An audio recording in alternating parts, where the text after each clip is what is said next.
Brasil deve exportar cerca de 3 milhões e 500 mil toneladas de carne bovina neste ano. É o mesmo volume registrado no ano passado, mas em circunstâncias de mercado diferentes. Quem explica esse papo para a gente é o Gustavo Lustosa, meu xará e repórter do AgFeed. Boa tarde para você, Gustavo.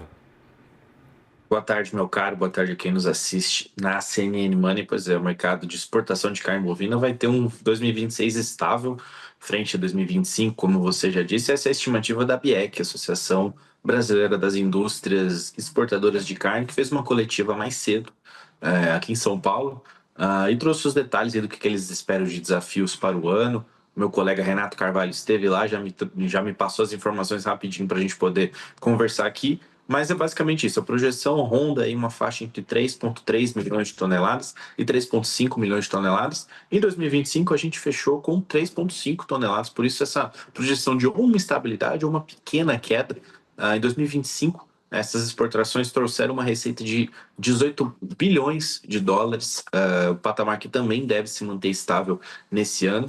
E os números projetados vêm perto de estabilidade, mesmo após, vale lembrar, a China, que é o principal destino, tem posto aquelas medidas de proteção ali no apagar das luzes, só para a gente lembrar.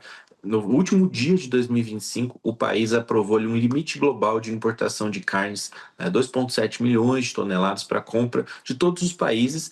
Tudo que passar esse patamar vai ter que pagar uma taxa adicional, e ela dividiu alguns países, né? Dependendo da quantidade de carne que o país exporta para a China, tem um limite. O Brasil ficou com um limite de 1,1 milhão de toneladas aí nessa cota, nessas salvaguardas que a China impôs. E nas contas da BEC, o Brasil vai ter uma sobra, mais ou menos, ou seja, a diferença entre o que ele está acostumado a exportar para a China esse teto de 600 mil toneladas. Então a gente vai ter que arrumar um novo destino para 600 mil toneladas, ou pelo menos mitigar a falta dessa compra. A associação disse que nessa semana ela vai ter a quinta reunião com o governo para pensar como mitigar esses efeitos, seja via linhas de crédito, como aconteceu, por exemplo, com o tarifaço.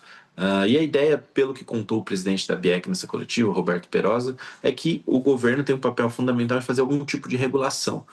Vale lembrar que o próprio Ministério da Agricultura disse que nessa questão de China e salvaguardas, uma alternativa que eles vão propor é o Brasil poder comprar parte das cotas não utilizadas por outros países. Porque por mais que a China tenha colocado uma cota para o Brasil, né, um teto abaixo do que ele costuma exportar, tem outros países que a China impôs um teto maior do que os países costumam vender para a China. Então, a ideia é, por exemplo, se a Argentina não vendeu, não chegou no teto, o Brasil vai comprar esse restante e poder exportar um pouco mais. E outra opção, que é talvez o que vai marcar aí o ano, né, pensando em estabilidade de receita, é abrir novos mercados. Essa é uma agenda que o governo tem feito muito forte nos últimos anos, e eles citaram um pouco mais de quais novos mercados podem ser abertos aí ao longo de 2026. O foco basicamente é Ásia e uma retomada dos Estados Unidos após ali o fim do tarifaço. Na Ásia, o presidente da BIEC citou que ele existe uma comitiva aí pronta para ir para o Japão em março. Tem algumas tratativas com a Coreia e também com a Indonésia que pode habilitar novas plantas. Quando a gente olha para esse universo do Sudeste Asiático, o Brasil exporta muito miúdo, mas a ideia é também entrar com cortes um pouco mais nobres que agregam mais valor nessas vendas. Outros mercados ele que citou foram México, Egito, Hong Kong, Filipinas e Arábia Saudita. E em relação aos Estados Unidos, a projeção esse ano chegar a 400 mil toneladas de vendas, que era esperado para o ano passado, antes do tarifaço. Por conta dessas tarifas, o Brasil chegou a exportar 270 mil toneladas, mas a ideia é retomar o mercado. Vai lembrar que lá nos Estados Unidos a disponibilidade de gado está menor, né? Então eles estão precisando trazer carne de fora. Pode ser uma oportunidade para os frigoríficos brasileiros. Só para a gente finalizar, a União Europeia, que era o tema até antes da gente conversar, né? Quais são os benefícios desse acordo União Europeia-Mercosul? Acho que é quase unanimidade de que o agro brasileiro vai ser beneficiado. Muito também as proteínas animais. Só que tem aquela questão de que o acordo, por mais que ele seja assinado agora, ele vai demorar para pegar uma tração, né, como as indústrias esperam, né? A gente está falando assim que tem aquela questão de cotas que vão sendo, né, diluídas ao longo dos anos. Então, até de fato o acordo ganhar essa atração vai demorar um tempo.